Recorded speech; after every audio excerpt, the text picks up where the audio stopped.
이 열왕기하 18장부터 남유다의 제13대 왕인 히스기야 왕에 대한 기록을 하고 있는데요.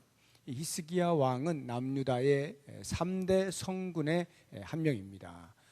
여러 명들을 이야기할 수 있지만 3명을 꼽아라 하면은 4대 왕인 여호사밧, 그리고 13대 왕인 히스기야, 그리고 3대 후인 16대 왕인 요시야, 이렇게 세 왕을 선왕이라 꼽을 수가 있는데, 그 가운데서도 이 히스기야 왕에 대하여 성경이 표현하고 있는 것을 보면요, 18장 보세요. 18장 3절을 보시고요. 18장 3절, 거기를 보시면 히스기야가 그의 조상 다윗의 모든 행위와 같이 이런 표현을 하고 있습니다. 그러니까 다윗 같은 왕이다라는 말이고요. 그 다음에 5절을 보십시오. 5절 같이 읽어봅니다. 히스기야가 이스라엘 하나님 여호와를 의지하였는데 그의 전후 유다 여러 왕 중에 그러한 자가 없었으니, 그의 전후 여러 왕들 가운데 히스기야 같은 왕이 없었다라고 말을 할 만큼 히스기야 왕은 성군이었어요. 그 성군됨에 대한 내용들이 이제 3절, 4절, 5절, 6절 쭉 이렇게 나와 있습니다. 모든 우상들을 다 타파하고요, 오직 여호와와 연합하면서 여호와만 의지하고 이렇게 백성들을 다스렸던 이제 왕이 히스기야 왕이었습니다. 그런데 이 히스기야 왕 시절에 총 29년을 통치하는데 14년이 되었을 때에 아수르라고 하는 나라가 첫 번째로 침공을 합니다. 하나님을 전심으로 신뢰하고 의지하면서 살았던 이 히스기야가 아마도 이 아수르의 침공이 성경에는 간단하게 표현이 되고 있지만 그 침공의 그 내용이 상당히 심했던 것 같습니다.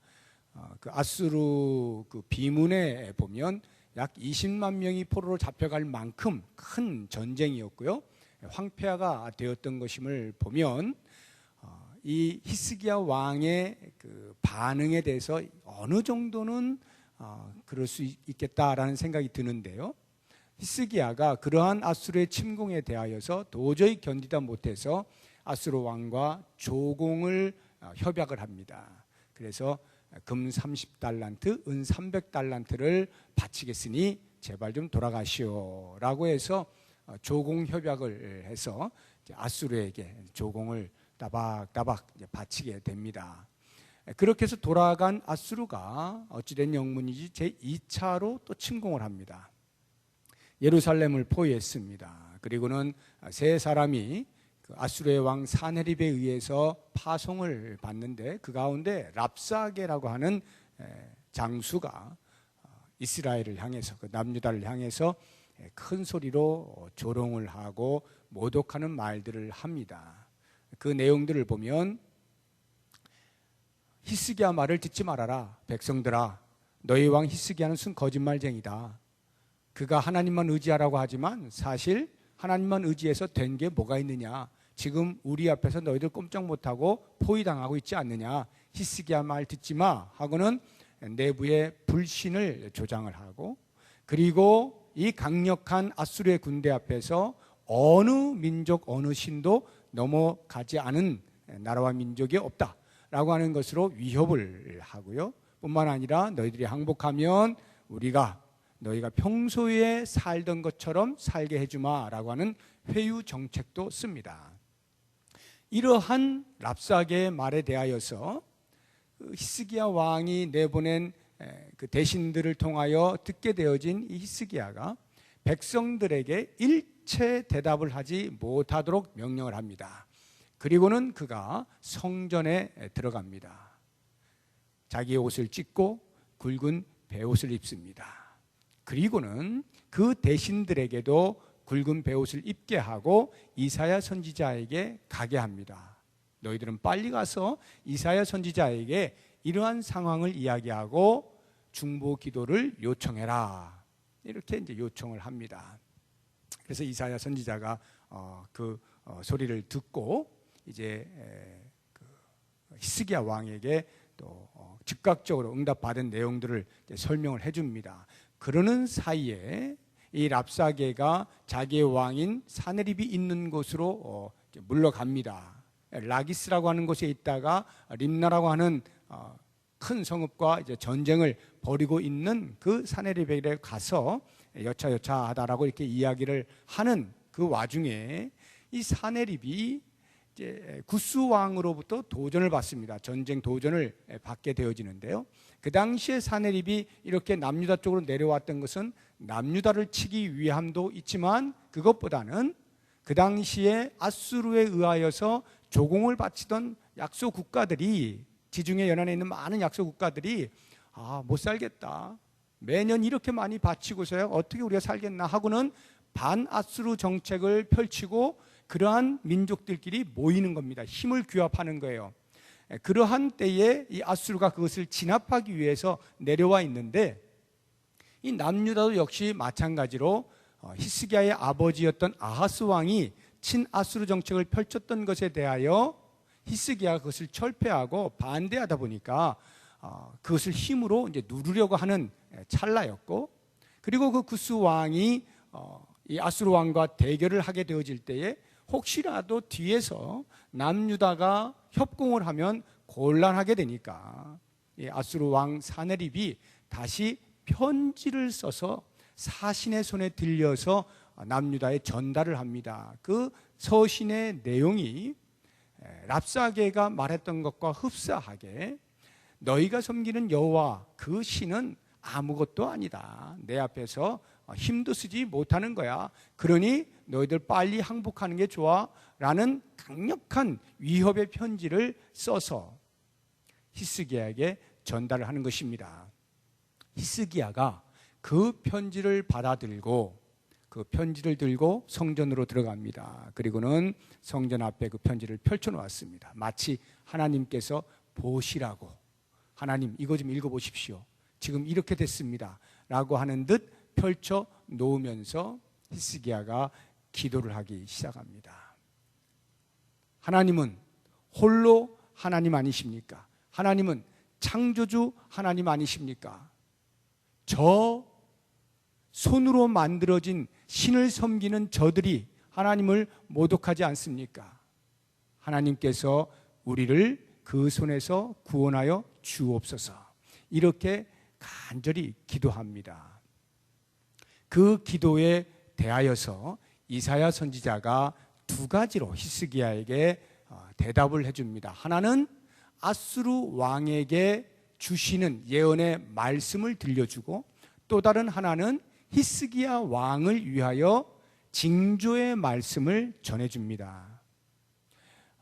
우리가 읽은 것은 지금 29절부터인데요. 21절부터 28절까지 나오는 것이 그 아수르 왕에게 대하여 주시는 예언의 말씀인데요. 그 내용인 즉슨 이 아수르 왕이 얼마만큼 거만하고 교만한지를 지적을 하면서 그것에 대하여 책망을 하고 결국에는 그가 징벌을 당할 것이다 라고 하는 아수르 왕에 대한 예언의 말씀을 줘요. 그러면서 오늘 이제 보시는 29절 이하의 말씀에 보게 되면 하나님께서 히스기야 왕에 대하여서는 징조의 말씀을 주시는데, 그 징조의 내용이 뭐냐 하면, 금년에는 너희가 그냥 난 것에서 먹고 내년에는 그 난 것으로부터 또 난 것을 먹고 제3년이 되어서야 심고 거두게 될 것이다. 너희가 포도원을 짓고 거기에서 열매를 얻을 수 있게 될 것이다. 이러한 징조의 말씀을 주십니다. 이 징조의 말씀의 내용이 뭐냐 하면, 워낙이 아수르가 들어와서 황폐화가 되고 많은 성읍들이 다 전멸이 되었거든요. 거의 뭐 한 46개의 성읍들이 폐허가 됐다라고 기록을 하고 있을 만큼 아수르의 그 공격이 강력했던 것인데, 그러다 보니까 이제 사람들은 다 예루살렘 성 안에 들어와서 피신하여 있는 것입니다. 그런 모습 속에서 이 징조의 말씀이 무엇을 의미하느냐 하면, 올해와 내년에는 아수르의 공격으로 인하여서 이미 땅이 황폐가 되었으므로 너희가 농사를 지어서 먹을 수는 없게 될 것이다. 그러나 내가 그 가운데서도 스스로 자라난 것이 있도록 하겠다. 그리고 그것에서 너희가 먹을 수 있도록 해주마.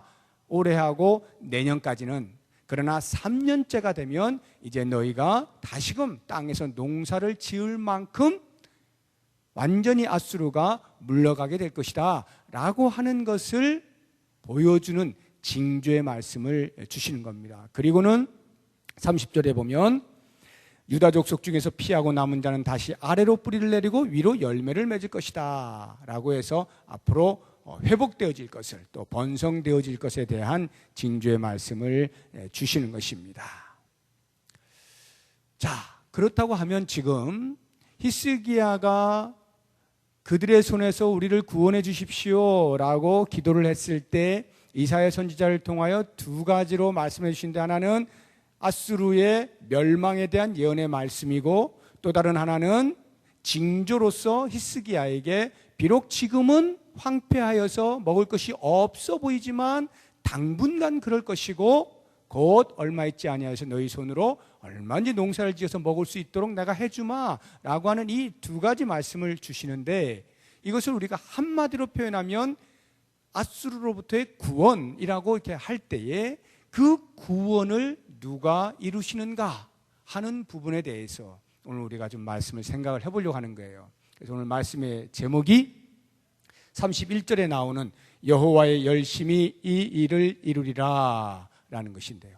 여호와의 열심히 이 일을 이루리라. 이 일이 뭐겠습니까? 앗수르로부터의 구원이죠. 남은 자의 구원입니다. 31절 보세요. 30절 보시면 유다 족속 중에서 피하고 남은 자는, 이렇게 남은 자에 대한 이야기가 있고, 31절도 보면 남은 자는 예루살렘에서부터 나올 것이요 피하는 자는 시온산에서부터 나오리. 여기 남은 자와 피하는 자 다 같은 말이에요. 예루살렘이나 시온산이 같은 말이에요.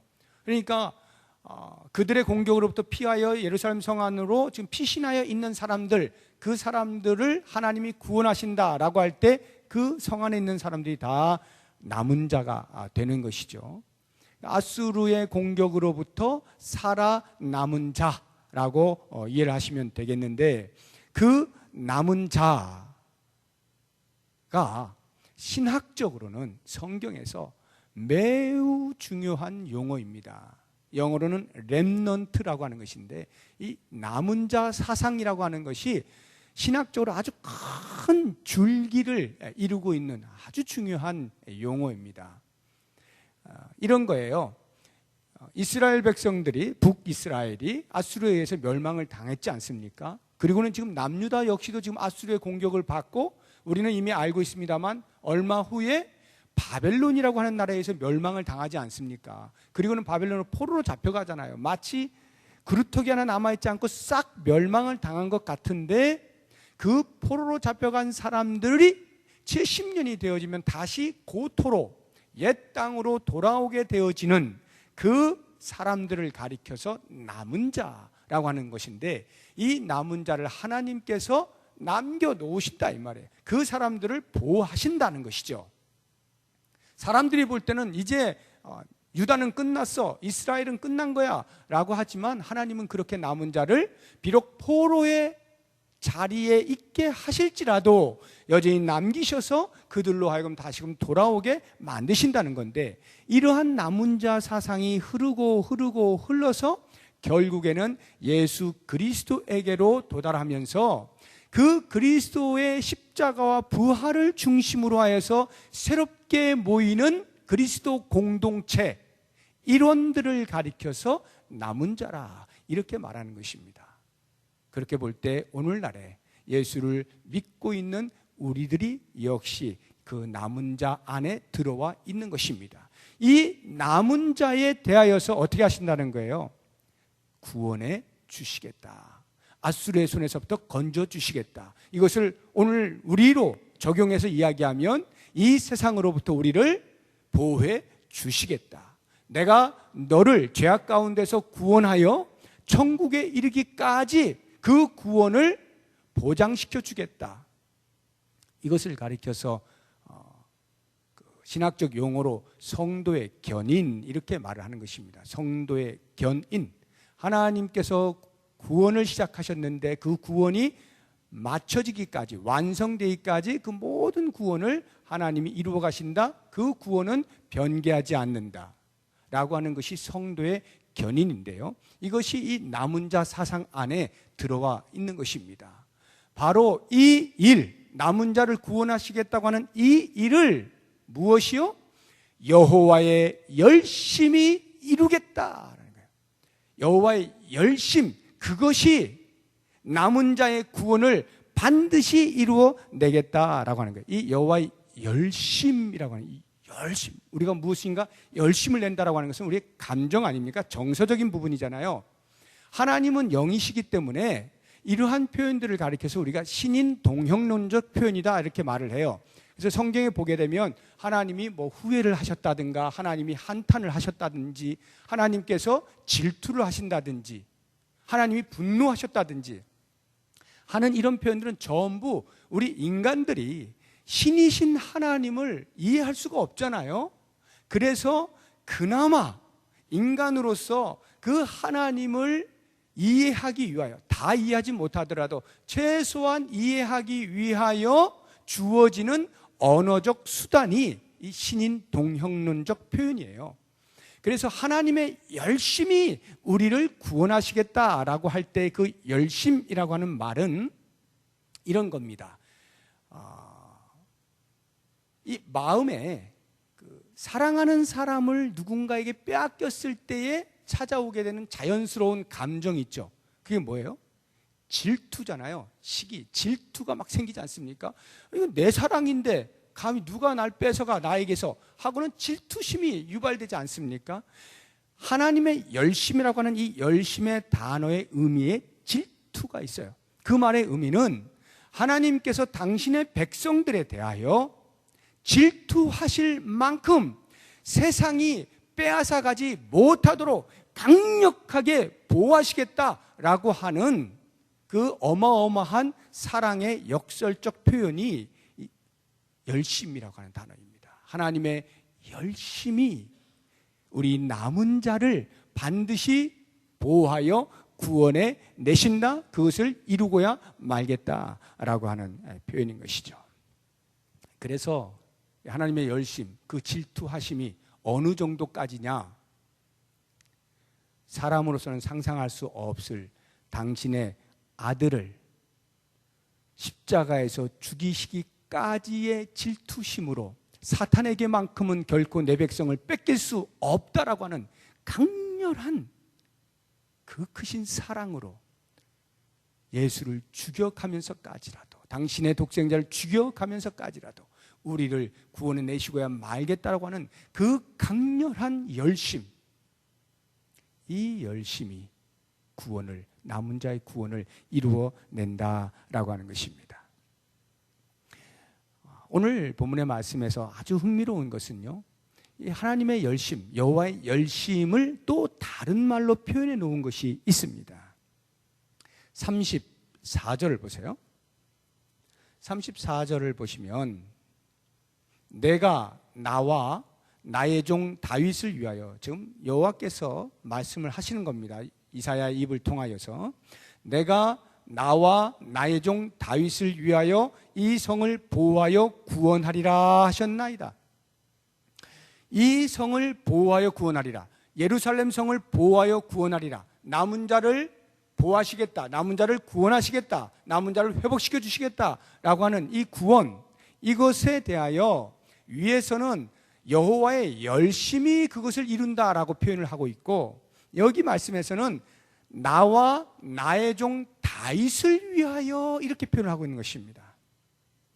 자, 이게 어떤 표현인가를 가만히 보시면, 나와라고 하는 여호와, 그러니까 나를 위하여 이런 말이죠. 두 가지를 하는 거잖아요. 나를 위하여, 또 다른 하나는 내 종 다윗을 위하여 내가 반드시 이 일을 이루어내겠다라고 하는 것이죠. 그럼 나를 위하여라고 하는 말씀이 무엇을 의미하는 것이겠습니까? 하나님께서 당신 이름을 걸고 당신의 명예를 걸고 나를 위하여 이 구원을 이루어내겠다는 거예요. 아수르의 왕 사네립이 랍사게를 비롯해서 이 남유다의 백성들에게 얼마만큼 모독감을 주었습니까? 너희들은 연약해, 너희들은 부족해. 뭐 이거는 그래도 참겠어요. 왜? 우리가 지금 부족하니까, 우리가 힘이 없으니까 예루살렘 성에 핏이나 있는 거잖아요. 그것까지는 뭐 들을 만한데, 그래서 너희가 섬기는 여호와 하나님은 힘도 없는 사람이고 너희를 도와줄 수 없는 사람이고 나의 이 권능의 팔 앞에서 꼼짝 못하고, 그러니 너희는 그 여호와를 섬기는 것을 그치고 그렇게 여호와를 의지하라고 말하는 히스기야 왕의 말을 듣지 말고 빨리 나와서 항복해라, 이런 말을 하니까 평생 여호와를 섬겨왔던 이들이 얼마나 가슴이 찢어집니까? 이런 괘씸한, 그냥 날벼락이라도 내리치셔가지고 하나님의 살아계심을 좀 보여주시면 좋겠는데 그러진 않고 이 적들이 말이죠, 계속 큰 소리를 치는데 속은 부글부글 끓는데 내가 어떻게 하질 못하겠고 하는, 바로 그와 같은 유다 백성들을 바라보시면서 하나님께서 구원을 이루어 가시는데 나를 위하여 하겠다. 그 나가 여호와 하나님께서 모독하는 앗수르에 대하여서 여호와의 살아계심을 내가 보여주겠노라. 그것을 증명하는 것을 위하여 내가 너희의 구원을 이루어주겠다, 이렇게 말씀을 하고 있는 것입니다. 결코 나는 귀머거리가 아니고 눈먼 장님이 아니고 모르는 바 된 자가 아니다. 이 모든 상황들 다 알고 있고 저 대적들의 모독을 다 듣고 있다. 이제 내가 때가 되면 반드시 그들에게 보여줄 거야. 나를 위하여, 내 이름의 명예를 위하여, 이런 말이에요. 그러면 내 종 다윗을 위하여라고 하는 말의 의미는 뭐겠습니까? 남유다 백성들을 구원하시려고 하는데 왜 종 다윗을 위하여 구원을 하십니까? 그것은 다윗과 하나님께서 언약을 맺으셨기 때문이죠. 다윗의 위가 영원할 것에 대한 언약을 맺으시잖아요. 그런데 그 언약이 지금 이 히스기야의 당대에 앗수르의 공격으로 인하여서 끝이 날 상황인 것입니다. 하나님께서는 당신이 맺은 언약에 대해서는 어떠한 경우에도 반드시 지키심에 대한 증명을 하겠다라고 하는 것이 내 종 다윗을 위하여라는 말이에요. 나는 나의 신실함으로 인하여서 반드시 너희를 구원해내서 다윗에게 내가 약속한 다윗의 위가 계속되어질 것을 실현해내고야 말겠다. 내 종 다윗을 위하여 너희를 구원하며, 이렇게 말씀을 하고 있는 것입니다. 자, 그렇다고 한다면 이제 이러한 그 하나님의 열심과 하나님 당신을 위하여 베푸시는 그 구원이라고 할 때 앞에서 우리가 본 것처럼 이사야의 입을 통하여서 앗수르 왕에게 주시는 그 징벌의 예언의 말씀과 히스기야에게 주시는 그 징조의 예언의 말씀들, 그리고 이 여호와의 열심히 이 일을 이루겠다라고 하는 이런 말씀들이 과연 히스기야가 기도할 때에 하나님이여 우리를 그들의 손에서 구원하여 주소서라고 하는 간절한 기도 후에 이사야의 입을 통하여 들려지는 말씀이라고 하면 과연 히스기야의 기도는 이 여호와의 열심과 무슨 관계가 있느냐 하는 부분입니다. 쉽게 이야기를 해서 만약에 히스기야가 기도를 하지 않았다고 가정을 하면 하나님께서 이 일을 이루실까요? 안 이루실까요? 어떻게 생각하십니까?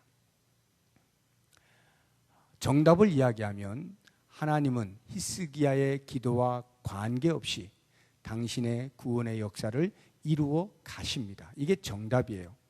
그런데 왜 히스기야의 기도가 있느냐 이 말이에요. 그리고 우리가 읽을 때는 마치 히스기야가 기도하여서 그 기도의 응답으로서 하나님께서 그래 알았어 내가 들었다, 내가 그러면 일을 하마, 이렇게 하시는 것처럼 보이지 않습니까?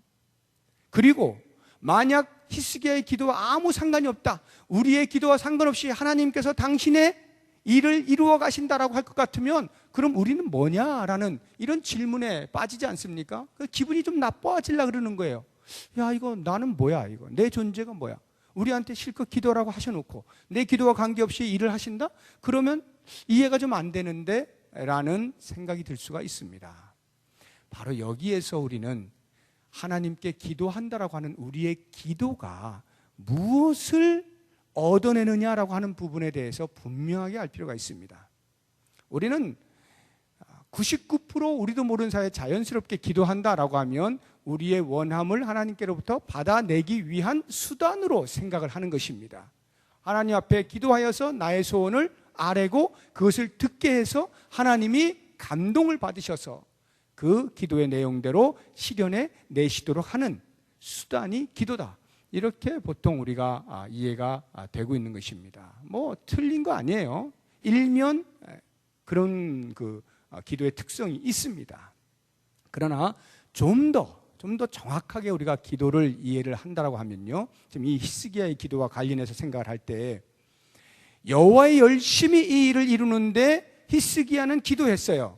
그러면 이 기도가 과연 이 여호와의 열심에 어떤 영향을 미쳤느냐라고 할 때, 여호와께서 당신의 구원을 이루어내시는 일에 있어서 뭔가가 부족하기 때문에 그 부족 부분을 히스기야의 기도가 채워서 한 조각 빠진 퍼즐에서 조각을 맞추어 내므로 완벽한 퍼즐을 맞추어 구원이 일어났다라고 하는 차원에서의 히스기야의 기도는 아무런 역할이 없다 이 말이에요. 한 조각 빠진 퍼즐을 맞춘 것이 아닌 것입니다. 이미 여호와의 열심 그 자체가 완벽한 퍼즐이에요. 그 자체로 완벽하게 맞춰져 있어요. 더 이상의 필요한 것이 없습니다. 하나님은 당신의 열심으로 얼마든지 당신의 백성 구원해낼 수 있어요. 그러면 이 히스기야의 기도라고 하는 것은 이런 겁니다. 히스기야가 기도하지 않았음에도 불구하고 하나님께서 남은 자를 구원하셨어요. 예루살렘 성에 남아있는 피신한 자들을 다 구원하셨어요. 그렇게 되면 하나님이 구원하셨구나, 내가 기도하지 않았는데도 이렇게 되는구나. 일은 해결될 수 있습니다. 일은 해결돼요. 그런데 히스기야는 하나님이 어떤 분인지를 모르는 거예요. 그냥 어렴풋하게만 알고 있는 것이죠. 어렴풋하게만. 그런데 자신의 그 위급한 상황에 대하여 하나님 앞에 나아가서 기도할 때, 비록 히스기야는 제발 내 기도 좀 들어주세요 라고 기도한다 할지라도, 그래서 하나님께서 마치 그 기도에 응답하여 일을 이루어 주신 것처럼 보인다 할지라도, 정작 기도하여 히스기야가 얻는 것은 그 기도의 내용의 결과를 얻고자 하는 것이 아니고, 그 결과를 얻은 것으로 만족하는 것이 아니라 기도의 시간을 통하여 하나님이 어떤 분이신가를 알아내는 것입니다. 하나님의 우리를 향하신 구원하시는 열심이 얼마나 크고 높고 깊고 어마어마한지를 기도의 시간을 통하여 깨닫게 되어지는 거예요. 우리를 향하여 가지고 계신 하나님의 계획과 뜻이 어떠함을 눈치채는 것입니다. 이것이 기도예요. 그러한 기도의 시간을 통하여 우리가 하나님의 마음을 조금이나마 이해하고 깨닫게 될 때, 우리는 그 하나님을 전심으로 신뢰할 수가 있게 되는 것이고, 아무리 위기의 상황 가운데서도 흔들리지 아니하고 하나님이 말씀하시면 그 앞에 잠잠히 서서 듣는 것이고, 그 하나님의 하시는 일을 보는 것, 이것이 기도예요. 그래서 우리가 무엇인가를 위하여 기도한다라고 할 때는 하나님께서 그 일을 이루어 가셔요. 그리고 우리의 기도는 그 이루어 가시는 하나님이 어떠하심을 기도의 시간을 통하여 조금씩 알아가는 것입니다. 사랑하는 여러분, 우리가 여호와의 열심이 우리의 구원을 이룬다라고 할 때, 그리고 우리의 어떠한 기도의 행위라든가 종교적 열심이라든가 신앙적 어떤 행위라든가 하는 이런 것들이 우리의 구원에 아무런 영향을 미치지 못한다는 것에 너무 서글퍼하지 마십시오. 억울해하지 마시고요. 좀 아쉽다, 나도 좀 참여하고 싶은데 라는 생각을 굳이 안 하셔도 됩니다. 왜? 만에 하나라도 우리의 구원에 있어서 하나님께서 그래, 너의 열심도 한번 보자, 너의 열심을 내가 참여시켜주마, 내가 이렇게 하지만 네가 한 10% 정도는 네가 좀 해봐라, 만약에 그러셨다고 할 것 같으면, 때로 우리의 열심이 가득할 때는 마치 100%처럼 보이도록 우리의 구원이 굴러가겠지만, 때로 우리의 신앙이 한없이 낮아지게 되어지면 10%가 빠지는 구원을 얻게 되는 것입니다. 이 말의 의미는 완벽한 구원을 이루어내지 못한다는 거예요. 우리의 신앙의 열심과 종교적 행위는 때를 따라서 왔다 갔다 하는 것입니다. 불완전해요. 이런 불완전한 것에 우리의 영원한 구원을 맡기실 수가 없는 거죠. 하나님은 당신의 열심, 변개하지 아니하고 완벽한 당신의 그 열심만으로 우리를 구원해 내심으로써 우리의 구원의 안전장치를 마련하신 거예요. 그러니까 우리가 볼 때는 여호와의 열심만으로 진행되고 있는 이 구원의 은혜가 얼마나 감사한 건지, 혹이라도 나에게 조금이라도 맡겼다면 그 부분에 대해서 내가 책임을 다하지 못할 것이 분명하니 그 구원이 온전해질 수가 없는 것 아니겠습니까? 우리의 애씀, 우리의 열정, 우리의 열심, 이것은요 하나님의 열심을 도무지 따라갈 수가 없어요. 하나님의 열심이 워낙이 완벽하신 우리를 향하신 사랑이기 때문에 그 사랑으로 이미 우리의 구원은 이루어지는 것입니다. 그리고 그 구원이 완성되어지는 그날까지 우리가 지금 걸어가고 있는 이 과정 속에서도 그 구원을 이루어 가시는 하나님의 열심이 우리의 구원을 계속해서 온전함으로 이루어 만들어 가시는 것입니다.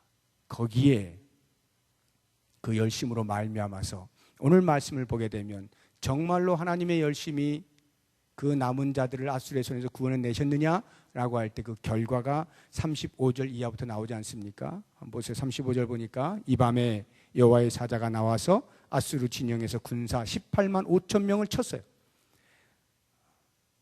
남유다의 사람들이 한 것은 아무것도 없습니다. 오직 예루살렘 성 안에 앉아 있는 것뿐이었어요. 하나님의 하신 일을 보는 것뿐이었어요. 하나님의 열심이 하나님의 사자를 통하여 18만 5천을 하루아침에 그 밤사이에 그냥 송장되게 만드는 거예요. 아침 되니까 다 송장되어 있는 거예요. 그리고 하나님께서 그 아수르의 사네립에게 징벌의 예언의 말씀을 주시지 않습니까? 그 예언의 말씀이 그대로 응답되는 것이 36절, 37절입니다. 36절 아수르 왕 사네립이 떠나 돌아가서 니느웨에 거주하더니 이때가 히스기야 제위 14년이라 그랬죠. 그것이 대략 BC 701년경 됩니다. 거주한 지 꽤 됩니다. 시간이 상당히 흘렀어요. 37절은 사네립이 죽은 때인데 그때가 BC 681년입니다. 그러니까 거의 20년이 흘렀죠. 20년 정도 아수르에 돌아가서 자기 나름대로 통치하다가 이런 일이 벌어진 거예요. 어떻게 해요? 37절 그가 그의 신 니스록의 신전에서 아수르에서 섬기는 니스록이라고 하는 그 신의 그 신전에서 경배할 때에 아드람멜렉과 사레셀이 그를 칼로 쳐 죽입니다. 하나님께서 이사야의 입을 통하여 주신 예언의 말씀대로입니다. 죽임을 당해요. 그런데 이 아드람멜렉과 사레셀이 누구냐 하면 그 사네립 왕의 아들들입니다. 아들들이 아버지를 배반해서 칼로 쳐 죽이는 거예요. 그러면 그 뒤에 나오는 그 아들 에살핫돈이 대신하여 왕이 됐다라고 할 때 이 에살핫돈은 그 아들들 중에 막내예요. 그러니까 이 아들들이 이제 아버지 죽이고 나서 도망갔는데 거기서 뭐 반기를 들고 자기가 왕이라고 할 수가 없게 된 것입니다. 그래서 할 수 없이 남아있는 막내 아들이 에살핫돈이 이렇게 왕이 된 것인데요. 이 표현을 가만히 보시게 되면 아수르의 그 당시에 그 왕이 얼마나 전 세계를 제패하는 그 강력한 힘이 있었습니까? 그래서 가는 곳마다 너희의 신 나오라 그래 막 이래가면서 신을 모독하면서 그 신상들을 다 긁어 모으지 않습니까? 그 정도로 강력한 힘을 가졌던 아수르인데요. 그 아수르의 신 니스록 그 신전에서 경배를 할 때 자기 아들로부터 보호해 줄 수 없는 니스록, 자기의 아들에게서조차도 칼을 피하지 못할 만큼 무능력한, 무기력한 니스로 이것을 보여주시면서 여호와 하나님께서는 그 아수르 왕으로부터 온갖 모독의 소리, 조롱의 소리를 다 들었으나 결국에는 그 손으로부터 남은 자를 구원해내신 그 하나님을 대조적으로 보여주면서 과연 누가 참신이냐라고 하는 것을 우리에게 계속 묻고 있는 것이거든요. 사랑하는 여러분, 우리를 구원하신 분이 누구시냐? 우리가 손으로 만든 그 어떤 신이 아니요, 우리를 당신의 형상대로 지으신 창조주 여호와 하나님. 그때도 살아계셨고 지금도 살아계시고 앞으로도 살아계시는 그 하나님이 지금 이 순간에 우리 앞에 마치 아수르와 같은 강한 대적들이 우리를 둘러싸고 있다 할지라도 여전히 여호와 하나님의 열심히 우리를 그것으로부터 구원해 내시겠다라고 하는 약속의 말씀을 주시는 것에 귀를 기울여 보아야 하는 것입니다.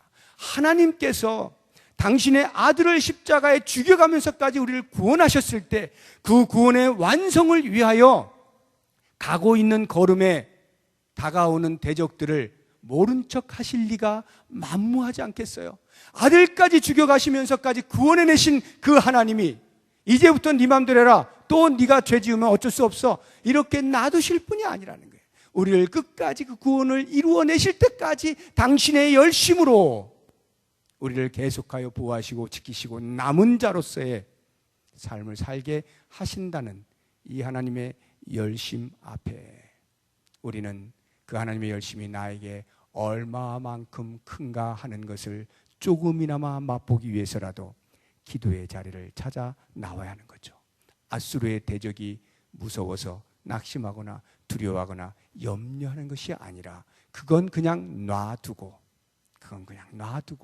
내가 할 일, 나를 향하신 하나님의 열심을 맛보기 위하여 기도의 자리에 나아가서 하나님 저를 살려주세요 라고 할 때 그 기도의 시간들이 흘러가면서 우리도 모르는 사이에 하나님의 열심이 우리의 마음을 적시고 그 열심 앞에 무릎을 꿇게 되고 그 능력의 하나님 앞에 감사와 감격의 눈물을 흘리게 되고, 그래서 하나님 말씀만 하십시오, 제가 말씀 앞에 서 있겠습니다 하고 하나님이 하신 일을 잠잠히 바라보게 되는 것이 신앙인의 삶이 아니겠습니까? 모쪼록 원하시기는 우리 모든 성도님들이 이와 같은 하나님의 열심으로 부름받아서 주의 나라에 가는 그날까지 그 열심으로 이루어지는 우리의 구원을 똑똑히 보면서 하나님 앞에 날마다 기도의 자리로 나와서 그 하나님을 조금씩 알아가는 복이 있기를 주의 이름으로 축복합니다.